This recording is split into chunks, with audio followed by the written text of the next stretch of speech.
In Star Citizen, we have many of these huge, intricate planets, and the way that we've been able to do that is, instead of storing each vertice of the planet like you would in a traditional level editor, we store height maps and other data about the planet and then build chunks of the planet around the player.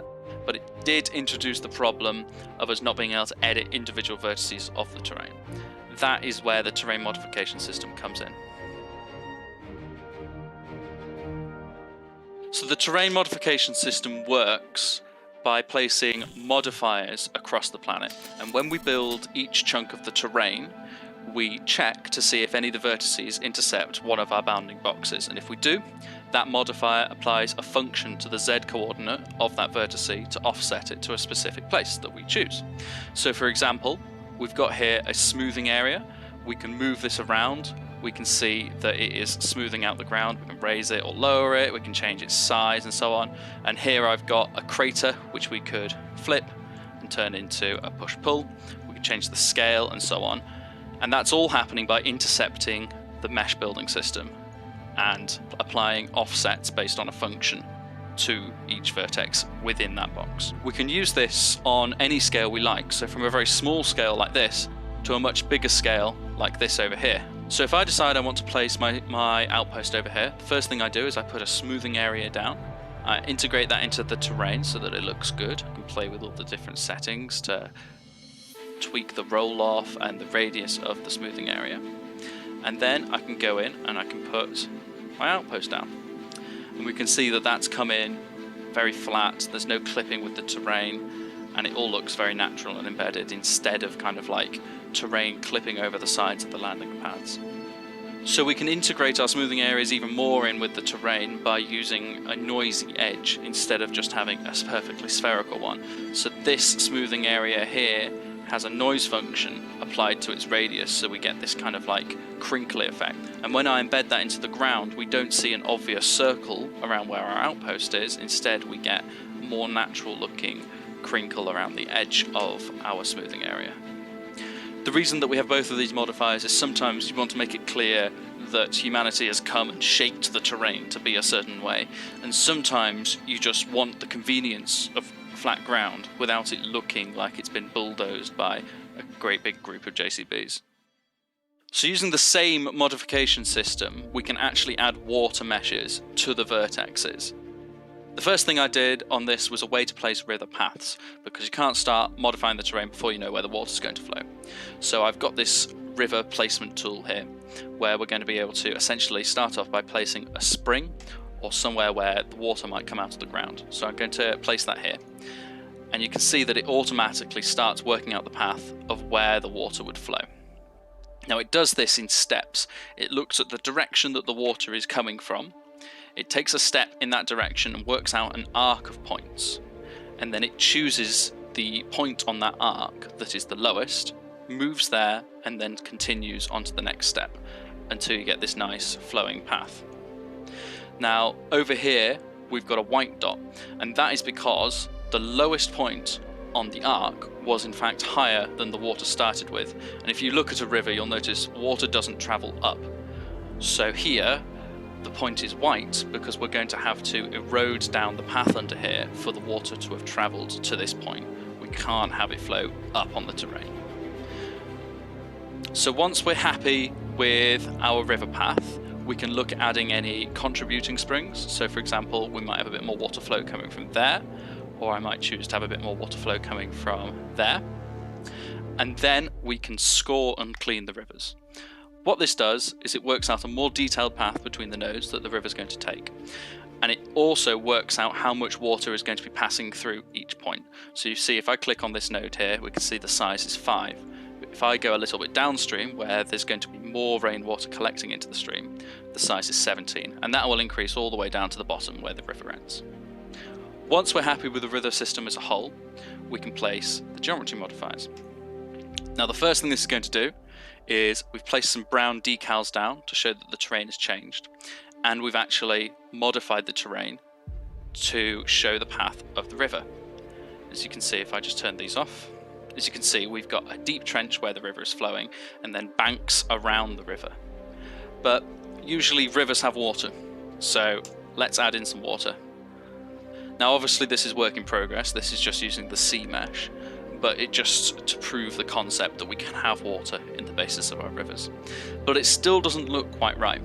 If you look at a river in the wild going through any ecosystem, whether it be a forest or some fields or a desert, you'll notice that the terrain around it is different, and that's because the water influences the ecosystem. We get more vegetation and growth around places where there are water.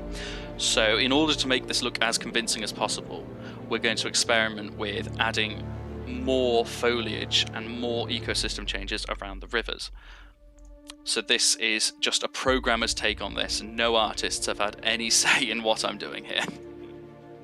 So by borrowing a slightly more lush preset from a different planet, we can see that we can create this really effective look around the rivers with far more trees and ground cover, just to really sell the idea that this is a river that has been here for thousands of years and is flowing through the hills of Microtech.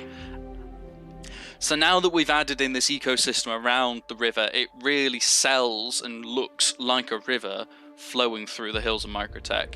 This looks much more like something that's been here for thousands of years instead of just a bit of water that's trickling down some hills. Obviously, when the artists take a pass at this, they'll be able to get some much more suitable foliage and vegetation instead of having this awkward merge between snowy trees and beautiful lush foliage. But the fact that we've got the tools to do this, and we can do it procedurally just with a few clicks, means that these rivers could be cropping up soon on the planets. As a reminder, this is a working prototype, not a finished product, and these are all engineer art choices rather than artist art choices. I can imagine someone screaming at me for the fact that we've got some beautiful kind of tropical trees here versus some snowy pines in the backdrop. But the fact that we can modify the ecosystem around these rivers means that we're going to be able to create some really convincing looking ecosystems.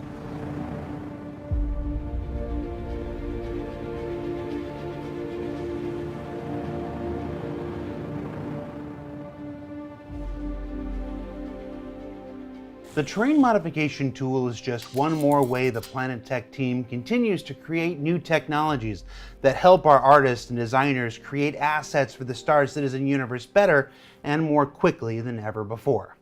Now, citizens that have been around for a while know that January is planning season, where developers get together, review the lessons of the year before, and plan out their efforts for the one ahead. Now, by the time that this airs, that process is still in full swing for many teams, but we took the opportunity to chat with some of the folks that participated in this year's Combat Summit to get a sense of where their conversations went and check in before they go heads down and the process of prototyping begins. So the theme of this year's Combat Summit was really how we give the player control over all the systemic features we have in the game. What we want is an environment where things make sense. That choice allows players to approach different missions and different scenarios in different ways, and even the same scenario in different ways, which really expands the feel and the options players have. The main reason why we created a Combat Summit was to include more people from multiple departments of the company that have a stake or an interest in space combat. It helps gather outside data into one kind of focus point. We can kind of figure out the core problems that we have, and also, to kind of come up with solutions for those problems. It's very important to go away and come up with different solutions, test them out, see which ones are fun, see which ones play well with other features. Since last year's summit was so successful, we're in a good position to go forward into this year's summit. Building upon the work we did in the last one. In this year's Combat Summit, we talked a lot about combat geometry, which is how ships fly around each other during combat, how they're going to fight each other. One of the ways we wanted to improve the current flight model was with the addition of capacitors, which will make the actions players take during a dogfight more meaningful and have more of an impact on what they see and what they do. And capacitors really do that by sort of capping some of the behaviors as well as giving you an instant visual result and instant flight result. We went into weapons and the different behaviors of weapons and how they interact with shields and ballistic armor. We're not aiming for like a meta build gameplay, right? We want each weapon to feel different and to have a different role in space combat. And then to add to this, we're discussing how we kind of move the roles forward on the ships and make the most of the features that we have to, kind of realize the roles on ships and for those to mean more in the PU, as far as what choices you make of what ship you want. I'm very excited to get some of those sort of ironed out and to get those feelings of those ships so that without looking at the label of the ship that you're definitely in something like a light fighter. We're just focusing on how to make those roles mean more to the player so they can make more meaningful, informed decisions. So it was a really important discussion on those things, and they all kind of relate to one another, and we have to move them together forward in one kind of line, really, because that gives us the best kind of maneuverability moving forward to understand really the impact of these changes as well. So now we have a big bunch of work in front of us, right? We have action points, what we want to do. So the next step for us is prototyping. A big risk when you're prototyping several solutions is the fact that one might not fit with another solution. What we cannot tell right away, which of these measures are gonna work and which won't. So when we're testing, it's very important that we're testing all these features together to make sure that we're picking the right solution that fits together as a package for us. Now we'll learn more about the resulting new features that arise from the Combat Summit throughout the remainder of this year as they're being developed. So Jared, can I show you one more thing that I've been messing around with? Sure, Will, but just don't get me in trouble. So here I've put together our grenade launcher with a crater modifier just to see what we could do with this. And now when I fire a grenade launcher, we get a nice little dent in the terrain where I fired it. We can essentially go and create some craters. Obviously this is me messing around. This isn't something that's in game, but just something that I've been having a little bit of fun with. Hopefully we'll be able to use something like this in the future, but no promises. This is just a bit of fun. So what did we learn about this week?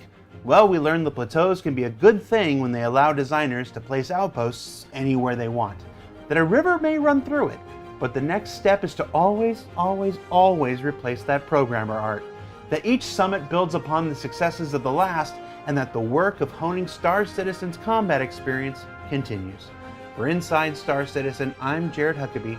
We'll see you all next week.